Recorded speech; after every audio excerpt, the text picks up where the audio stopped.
The UN Security Council is meeting to decide on a plan of action for dealing with the Bashar al-Assad regime in Syria. As the Security Council weighs its options, all eyes are turning to Syria's longtime ally in Moscow for their response. The BBC reports.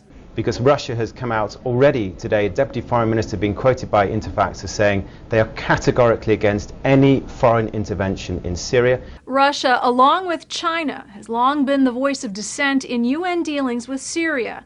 CBC notes outside observers suspect strategic and economic ties to the al-Assad regime have led Russia to side with Syria. But Moscow is also opposed to tougher action on Syria, including sanctions or an arms embargo, and twice, along with China, has used its veto power to block resolutions that hinted at this type of action. But as violence continues, Russia could be forced to take action if it wants to preserve its stake in the Middle East.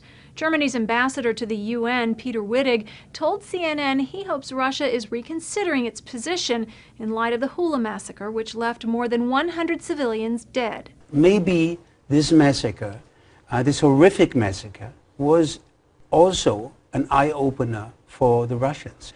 But I feel that Russia is willing to work on Assad to prevent those things from occurring again. Despite recent condemnations of al-Assad's government, Western powers are reluctant to directly intervene in the struggle. White House Press Secretary Jay Carney says the U.S. is not considering military involvement in Syria.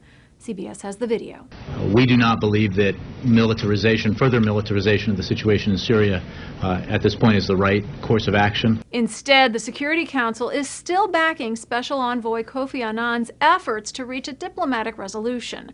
Sky News' Hannah Thomas-Peter says the Annan six-point peace plan is Syria's last hope of avoiding civil war. Is that the Council can agree that the only game in town is the Kofi Annan peace plan, however wobbly or shaky or shattered the plan appears to be at the moment. There is no alternative other than that worst-case scenario. For Newsy, I'm Anna COMPAIN-ROMERO. Multiple sources, the real story.